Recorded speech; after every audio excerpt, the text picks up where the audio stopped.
Would you save someone who planned to kill you? In a quiet kingdom long ago, a poor man went into the forest to find food for his hungry family. He chased a hare, but the frightened animal dived into a hole near an old tree right, where a lion and a snake also hunted it.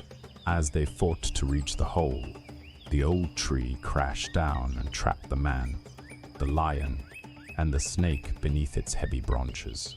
They all cried for help, until a hunter who lived in the forest came running and found them crushed under the tree. The man begged as a fellow human, the lion begged as an old friend, and even the snake begged, promising never to harm the hunter.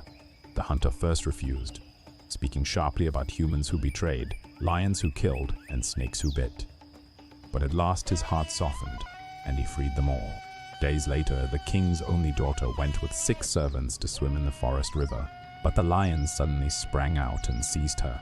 The servants fled home crying that a lion took the princess, while the lion carried her alive to the hunter and offered her as a wife, saying it was his promised gift. The hunter thanked the lion and married the princess. But back in the palace, the grieving king believed she was dead and promised great riches to whoever found her. The poor man later saw the princess with the hunter and hurried to tell the king, who rewarded him but sent soldiers to seize the hunter and throw him in prison for kidnapping. On the day of execution, the snake visited the hunter in his cell, gave him an antidote, and promised to bite the king so only the hunter could save him. As the king stepped from his house, the snake bit him and he collapsed. When no one knew a cure, the hunter shouted from prison that he could save the king. They rushed the hunter to the king. He poured the antidote into the king's mouth, and soon the king opened his eyes and asked who had saved him.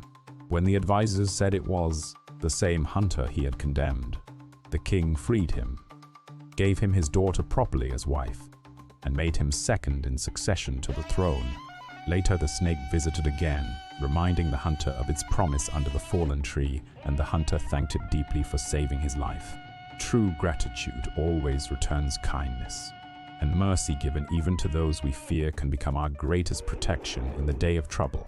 Follow for more timeless African wisdom.